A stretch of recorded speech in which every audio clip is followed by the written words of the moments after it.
abuela vivía en Ventas, cerca del Parque Segundo, y yo me acuerdo cuando era pequeño que era muy travieso y me decía, tú asómate a la ventana y vas a ver a los bomberos subir y bajar por la torre y tal. Lo ves con sus trajes, como si estuviera viendo un astronauta, ¿no? Algo de otro mundo. Y mira, y al final, ¿quién le iba a decir a mi abuela cuando me decía que me asomara por la ventana que iba a ser uno de los autores de la historia? Cuando éramos pequeños en el barrio, siempre que escuchábamos la sirena de los bomberos, pues íbamos detrás de los coches, las luces de los vehículos, los bomberos, aquellos con esos rostros que tenían de matafuegos y tal, a mí eso me llenaba de vida. Normalmente tenemos algún conocido, algún familiar que te empieza a hablar de la profesión, empiezas a ver el estilo de vida que lleva. Tú tienes 15 años y lo ves con su moto, las chavalas, el bombero, musculoso, tal, ¿no? Que todo el mundo... Pues claro, ese tipo de vida te empieza a atraer. No puedes decir, bueno, es que yo he querido ser bombero toda la vida. Pues a lo mejor no. Lo has vivido porque te has cruzado con un bombero, te has cruzado con un amigo, te has hablado de bombero, y luego ya cuando estás dentro es cuando ya sí lo sientes.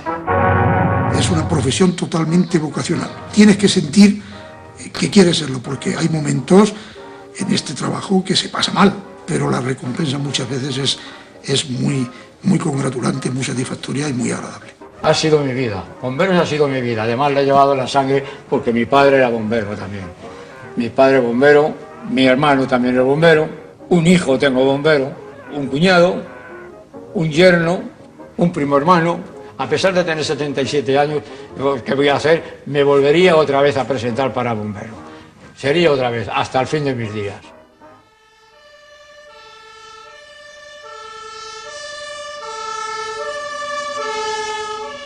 Hay datos del Consejo de Gobierno del Ayuntamiento de Madrid del año 1577, donde se dictó que se crease el cuerpo bombero. Y había sido con motivo de un fuego que hubo en el Escorial. Y a partir de ese fuego, que se apagó como se pudo, hubo una orden y se dictó la creación del cuerpo de bomberos en 1577.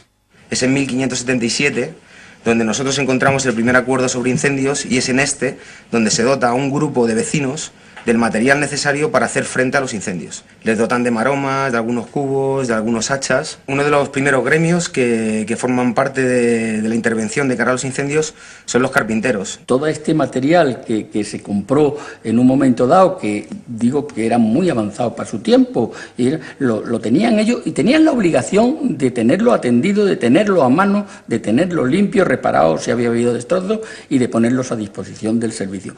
Y ellos mismos, el gremio de carpintero, elegía todos los años a 24, como si dijéramos vigilantes continuos, o sea, que estaban de servicio. No había parques de bomberos, claro, como hoy, no había lugares, eran los propios carpinteros, que se unieron también los aguadores, se unieron también los empleados de limpieza. Y entonces era una obligación que ellos asumieron y además inmediatamente pidieron que eso estuviera remunerado de alguna manera y así se hizo. Una ciudad como Madrid, por ejemplo, no tiene agua en los grifos de las casas hasta 1850 pasado.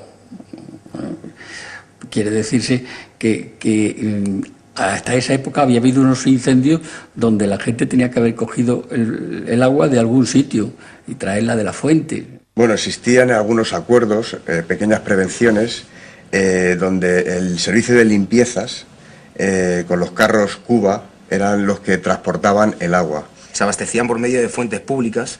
Los fontaneros estaban encargados del corte del agua de los distritos donde no se efectuaba el incendio, para de esta manera abastecer al distrito donde sí estaba desatado el incendio y poder tener más caudal de agua.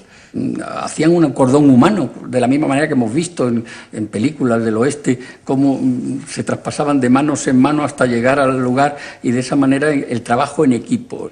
El agua puesta encima del fuego no hace casi nada.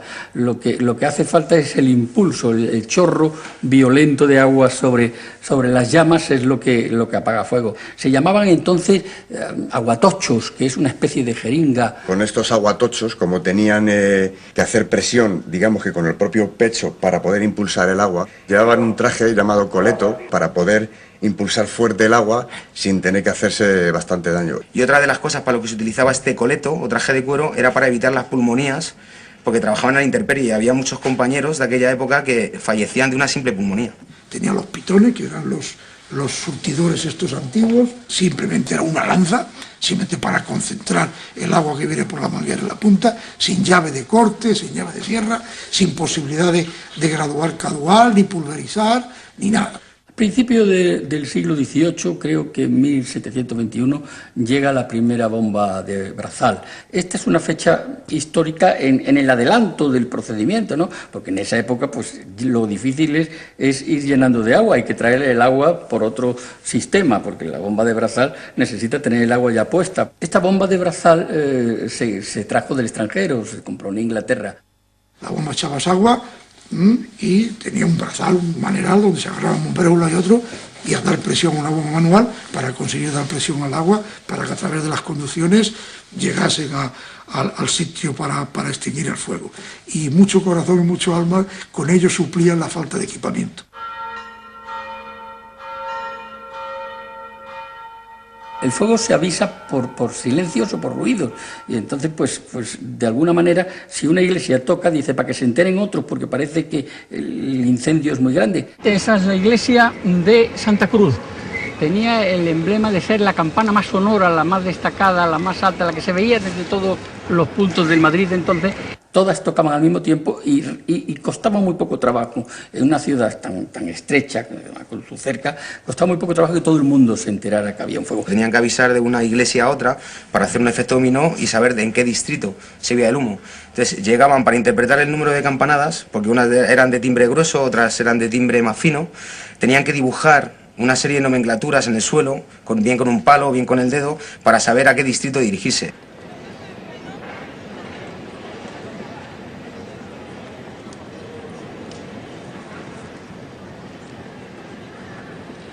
Uno de los lugares más emblemáticos de Madrid donde se han repetido los incendios ha sido sin duda alguna la Plaza Mayor. En el primero de los incendios de la Plaza Mayor resulta que eran los techos, los tejados eran de plomo y naturalmente un fuego derretía el plomo y derretirse el plomo significa desprenderse. El plomo como tal se fundía encima de los que intentaban acudir a sofocar el incendio. Después de este incendio pues fue cuando lo cambiaron las tejas de plomo por tejas curvas ordinarias. 1672, el segundo de los 3 incendios que hemos dicho de la Plaza Mayor, se provocó en los bajos también de esta casa de la panadería. Hubo 24 víctimas y muchos heridos. El foco se detectó al término de una corrida el día de Santa Ana. Es una casa muy ligada a la cultura y muy ligada porque eran los balcones de los reyes para presenciar las corridas de toros que se celebraron aquí durante todo el tiempo de Felipe IV. Y el tercero de ellos, y el más importante y devastador, el que ocurrió en agosto de 1790, que se destruyó 1/3 del perímetro de la Plaza Mayor. Fue un incendio muy significativo, ¿no?, por la gran masificación de gente que acudió al incendio, desde soldados, del general Sabatini hasta los mangueros, servicio de limpieza, el arquitecto maestro mayor de la villa, que por aquel entonces era Juan de Villanueva. Este señor fue el que dirigió las tareas de extinción de este incendio. En las farolas, hoy en día, en los parapetos donde se sienta la gente, alrededor de las farolas, podemos ver ilustrado en relieve aquel incendio, ¿no?, lo pavoroso de las llamas y cómo subieron hasta la última planta y cómo devoraron, como decía antes, 1/3 del perímetro de la plaza. Este incendio además hizo que el rey Carlos IV diera unos dineros a todos los damnificados por las casas que se habían tirado, que se habían tenido que tirar para cortar justamente la línea de fuego. Un cuerpo como el de bomberos, que tenía que tener pues una disciplina de coordinación y una uniformidad, no tenía al principio del siglo XIX todavía un traje que le distinguiera, un uniforme. Sino que se les confundía con los distintos gremios que participaban en la labor de extinción.